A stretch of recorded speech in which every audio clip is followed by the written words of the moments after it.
Oke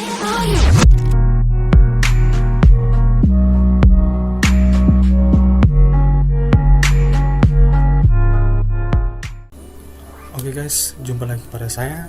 Perkenalkan, nama saya Tifan Pragejar Luo, mahasiswa Universitas Katolik Setawas Medan. Pada video kali ini saya akan menjelaskan bagaimana cara membuat database di MySQL. Baik, mari kita putar ke belakang dulu, apa itu database. Nah, basis data. Database merupakan kumpulan data yang dikelola sedemikian rupa berdasarkan ketentuan tertentu yang saling berhubungan sehingga mudah dalam pengelolaannya.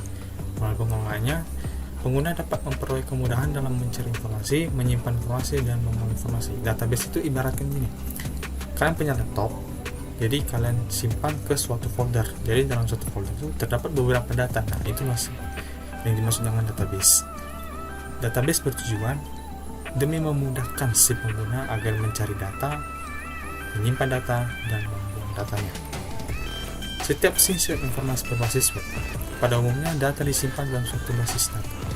Jenis data yang banyak digunakan saat ini yaitu basis data relasional, yang contohnya seperti DBase, MS Access. Kalau kalian mempunyai Office, kalian ada Microsoft Access, ada MySQL, ini akan kita bahas nanti, Interbase, SQL Server, dan sebagainya. Kalau basis data objek itu contohnya seperti Oracle, dan basis data semi objek seperti relational rows, dan ada basis data tree dan hierarchy. Basis data relasional adalah basis data yang paling banyak digunakan di Indonesia, itu menurut penelitian. Dan jika kalian mencari di Google, maka di Indonesia yang paling dominan adalah basis data relasional. Nah, dalam basis data relasional terdapat suatu basis data yang di dalamnya dapat berisikan banyak tabel. Tabel-tabel dihubungkan berdasarkan kunci primary key dan foreign key.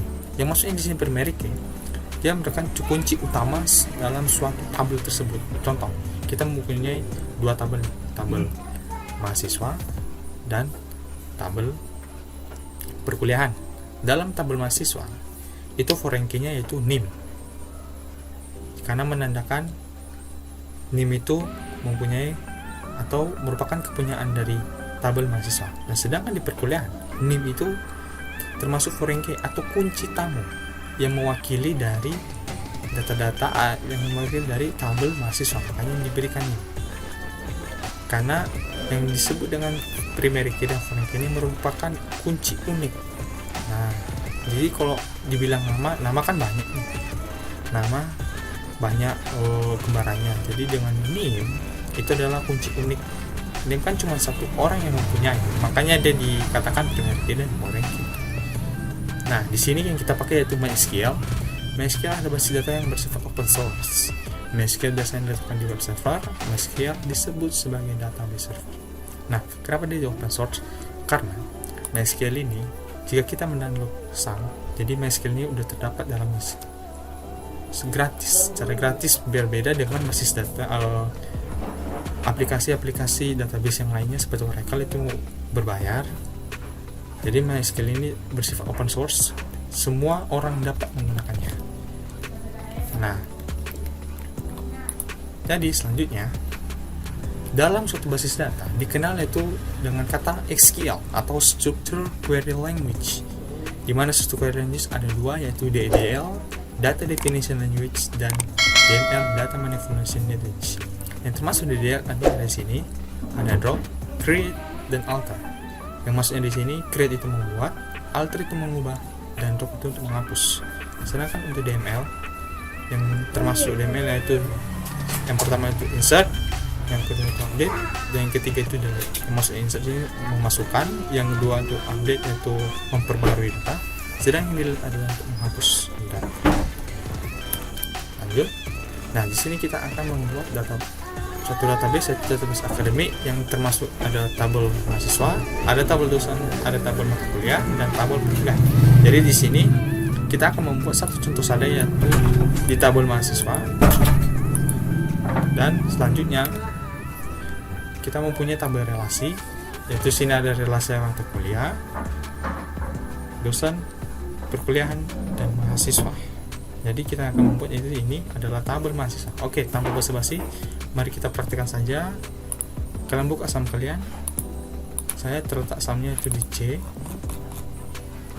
Lalu buka sum control. Nah, yang diaktifkan di sini yaitu Apache dengan MySQL, karena MySQL nanti akan kita akses. Mari kita aktifkan dua-duanya. Kita tunggu.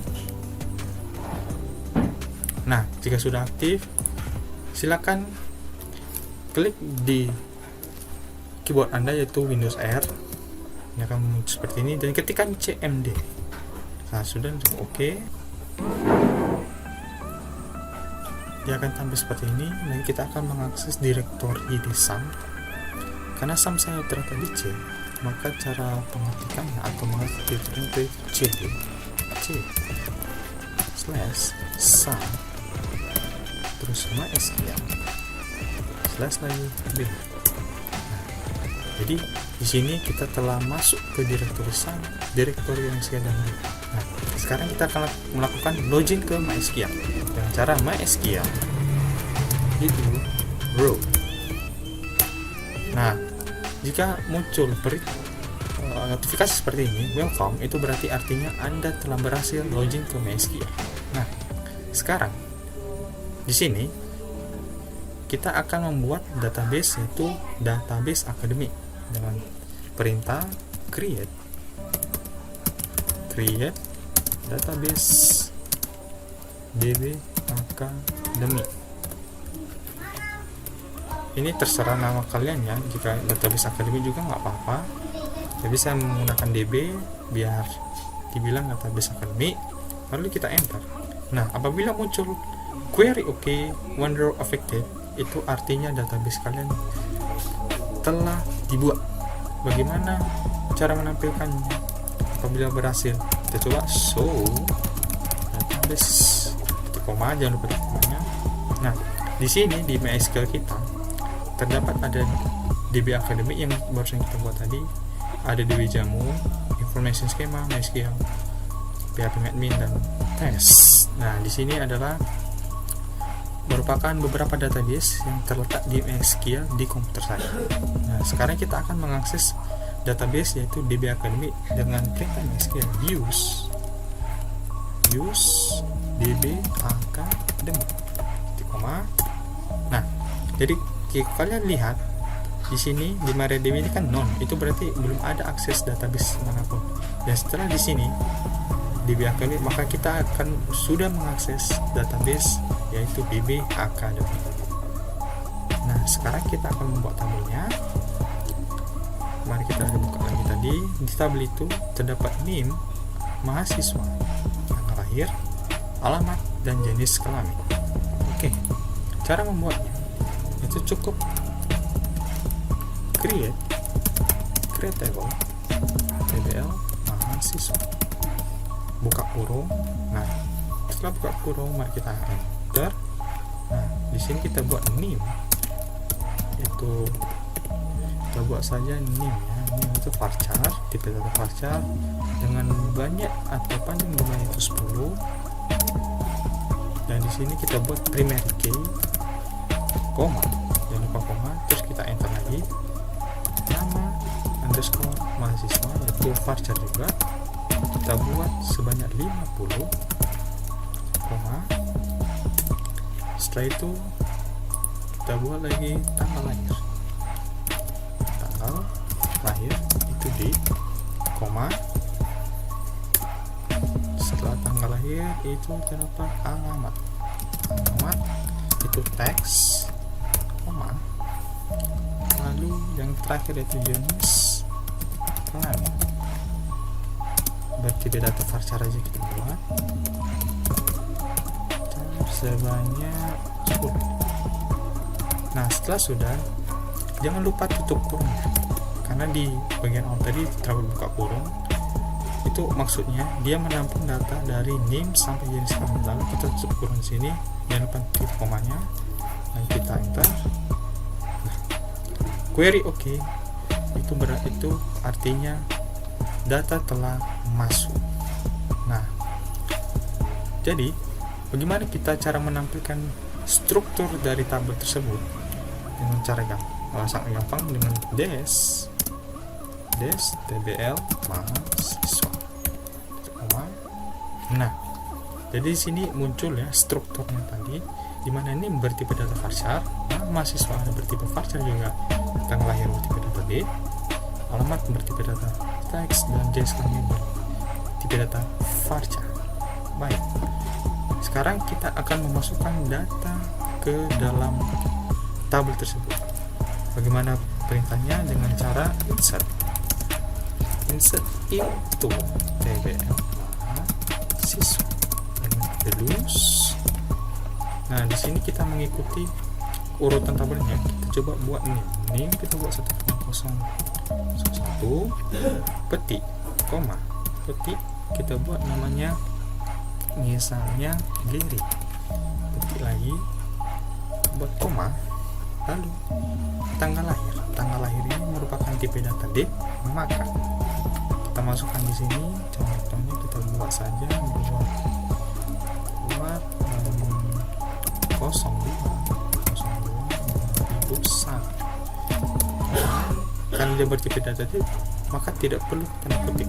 Lalu kita buat lagi kutip, yaitu alamat. Kita buat alamat sini, jalan Medan Merdeka, contoh ya, Medan Merdeka nomor 19, petik lagi, terus koma, yang terakhir atau petik lagi, kita buat ini laki. Jadi jangan lupa tulis kurung dan jangan lupa titik koma. Setelah sudah, mari kita enter. Nah, maka query oke. Itu artinya data dari Gary tadi telah masuk ke tabel mahasiswa. Bagaimana kita cara menampilkannya? Dengan cara select bintang from tabel mahasiswa. Ini artinya kita akan menampilkan seluruh tabel yang berada di tabel mahasiswa. Kita coba enter. Nah, maka data Gary tadi telah masuk ke tabel mahasiswa. Oh, tanggal lahirnya tidak terdeteksi. Oke. Oh, format tahun dulu ya. Oke, mari kita coba lagi. Kita buat lagi di sini. Kita buat situ lagi ya. Insert in TBL mahasiswa. Kita buat lagi di sini. Contohnya 1,002. Jadi kita buat di sini namanya itu Nino. Lalu sini kita buat 2001 karena formatnya tadi ini ya teman-teman, formatnya dulu tahun dulu baru tanggal. Jadi jika dia tidak sesuai dengan format, maka tanggal lahirnya itu 0 atau seakan-akan tidak terisi. Kita buat di sini jalan di Ponegoro nomor 20 petik, dan kita buat titik koma. Oke, mari kita perhatikan insert into. Nah, jadi sudah selesai, mari kita titik. Nah, oke, mari kita tampilkan select bintang form TBL mahasiswa, titik koma, enter. Nah, tidak masuk ini tadi ya. Oke, kita coba lagi. Kita buat lagi, kita buat di sini itu, kita buat petik ya teman-teman. Kita buat petik. Jadi di sini namanya itu kita buat Jojo Jalan Ahmad Yani nomor 23 lagi. Kita coba. Oke, kita tampilkan lagi. Nah, dia baru terpencet tuh. Jadi maklumlah, kadang kita juga sering lupa. Jadi di sini juga di bagian tanggal juga kita mau menggunakan petik juga ya teman-teman. Nah, jadi bagaimana cara kita menampilkan cuma nama saja? Yaitu dengan cara select nama sekolah mahasiswa from tabel mahasiswa. Jadi kita akan menampilkan cuma nama doang. maka dia akan menampilkan kolom nama. Nah, kolom nama. Bagaimana kita menampilkan kolom nama dan kolom name? Oke, kita select. Nah, select name, nama mahasiswa from tabel mahasiswa. Nah, maka dia akan menampilkan kolom name dan kolom nama mahasiswa. Gimana? Gampang kan?